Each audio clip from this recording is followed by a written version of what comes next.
Բարև ձեզ, դուք դիտում եք Արդար հայ հաղորդաշարի հերթական թողարկումը։ Բարեկամներ, տևական ժամանակ հետևելով մեր թողարկումներին, հաղորդումներին, կարծում եմ համոզվել եք, որ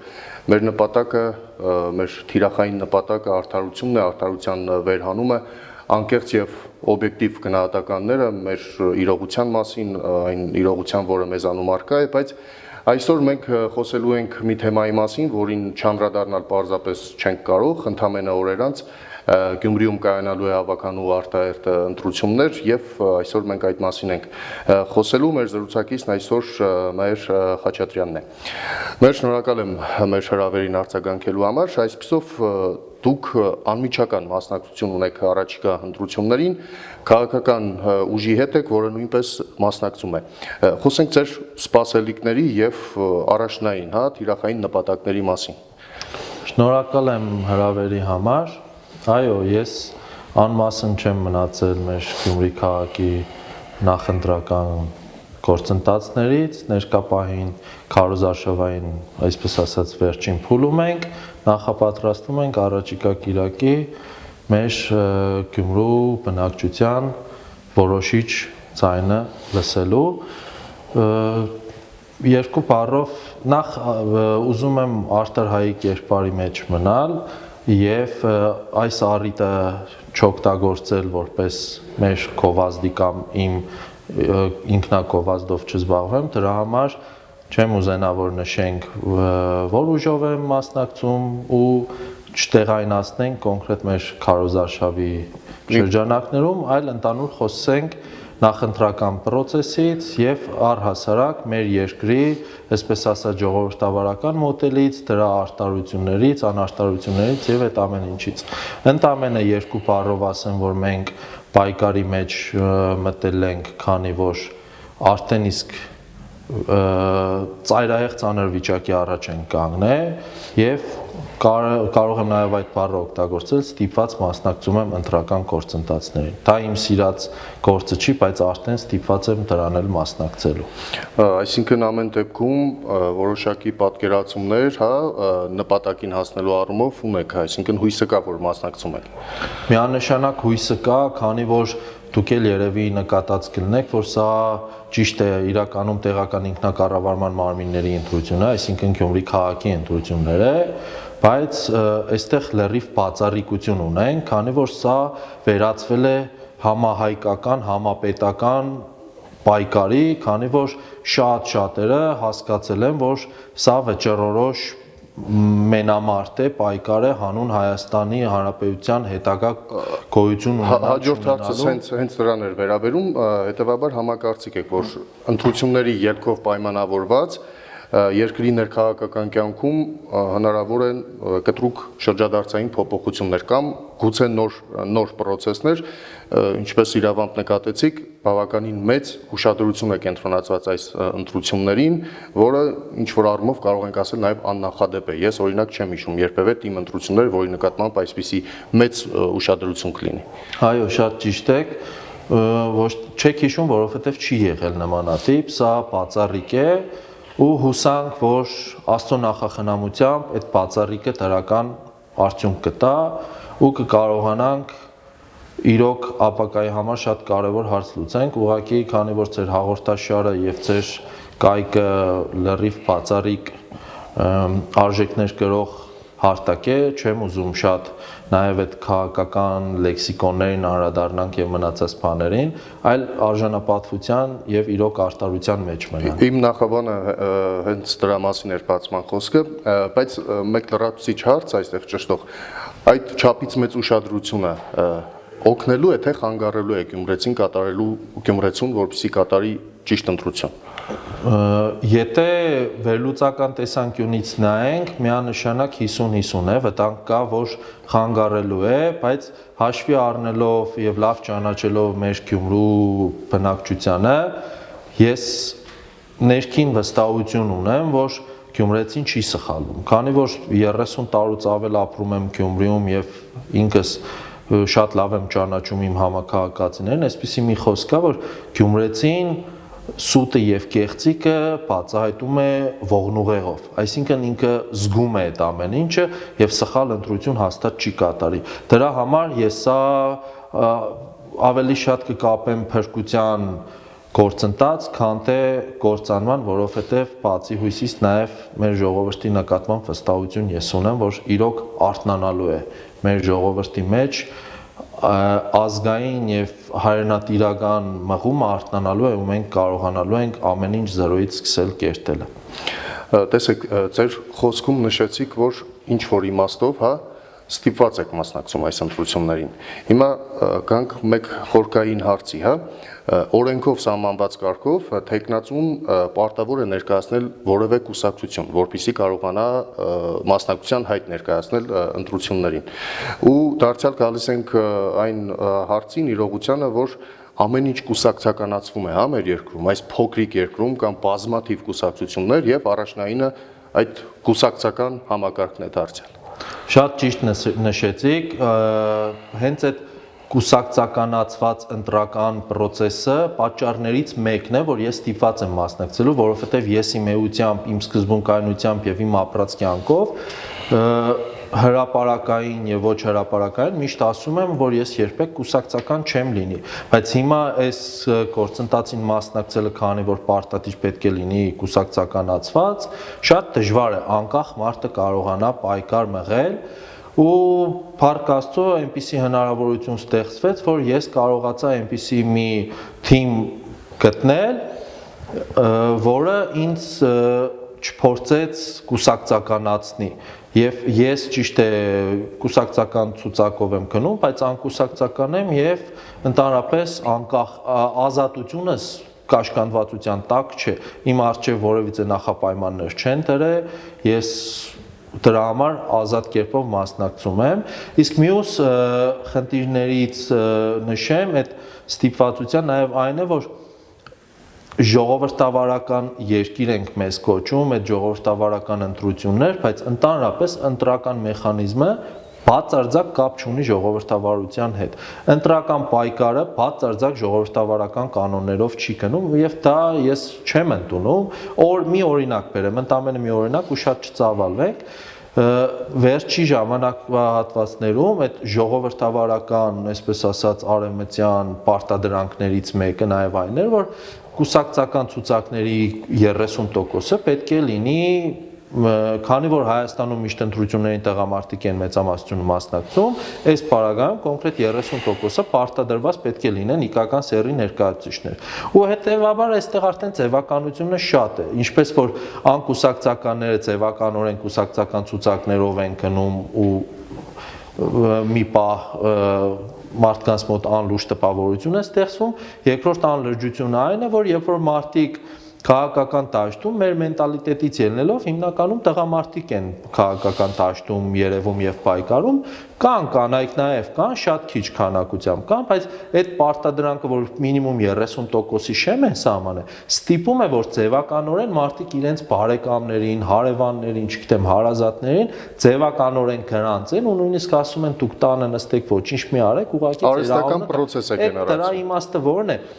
Ու եթե մենք ժողովրդավարությունից ենք խոսում ու պարտադրված կանոններով ենք առաջնորդվում, այդ արդեն լուրջ հակասություն է։ Մենք ինչի ենք վերցրել, չգիտեմ, արևմուտքի կամ չգիտեմ, այս ինչ երկրի, այն ինչ երկրի այդ կեղծ դեմոկրատիա կոչված կեղծ ժողովրդավարական մոդելը ինչի ենք վերցրել, եթե դա մեզ հոգեհարազատ չի։ Հենց այդ պատճառով կոնկրետ ես ընդհանրապես լուրջ չեմ վերաբերվում այս ընտրական process-ին, որովհետև ամեն ինչ ձևականորեն է, քարոզարշավներ, ընտրապայքարներ, արտարություն չկա այստեղ։ Ընդհանրապես քարոզարշավի մեջ էլ ընտրապայքարի մեջ էլ լիակադար բացակայում է արտարությունը։ Հիմա տեսեք, փաստացի ստեղծված իրավիճակը արձանագրեցինք, հա, որոշակի առումով խնդիրներին էլ անդրադարձանք։ Գուցե դժվար է, բայց նաև պարտավոր ենք գանք լուծումներին, հա, խոսենք լուծումների մասին։ Հիմա ո՞րն է ձեր տարբերակը, հա, արդար ազգային միջավայր, արդար հասարակություն, ի վերջո արդար պետություն ձևավորելու հարցում։ Շատ ճիշտ հարց եք տալիս, նաև մի լրացում էլ կանեմ նախորդ հարցի հետ կապված, այդ ստիպվածության մասով, ես կոնկրետ կարող եմ ասել, որ ավելի շատ պատկերացնում եմ, ինձ համար կոնկրետ շատ հոգեհարազատ է, բայց նաև պատկերացնում եմ, որ մեր ազգի վայել ընտրական գործընթացը ոչ թե պետք է լինի այս մոդելը, այս ձևաչափը, այլ մենք պետք է ունենանք մեզ հոգեհարազատ մոդել։ Ինչպես որ մենք հազարամյակներ շարունակ, այսպես ասած, պարծենում ենք, որ մենք առաջի քրիստոնյա ժողովուրդն ենք, ինչի ենք կոմպլեքսավորվում, ինչի ենք վախենում միջազգային հարթակներից, որ միջազգային հարթակները կարող է մեզ չընդունեն, եթե մենք ունենանք լրիվ առանձին մեր ընտրական մոդելը, Մեր սեփական, այո, մեր ինքնուրույն ամեն ինչի ունենանք։ Եթե մենք բացառիկ ենք առաջի քրիստոնյա ժողովուրդ լինելով, ինչի մենք չենք պահում մեր բացառիկությունը նաև այստեղ։ Դա մեզ համար մի հատ հզորություն է, ոչ թե դա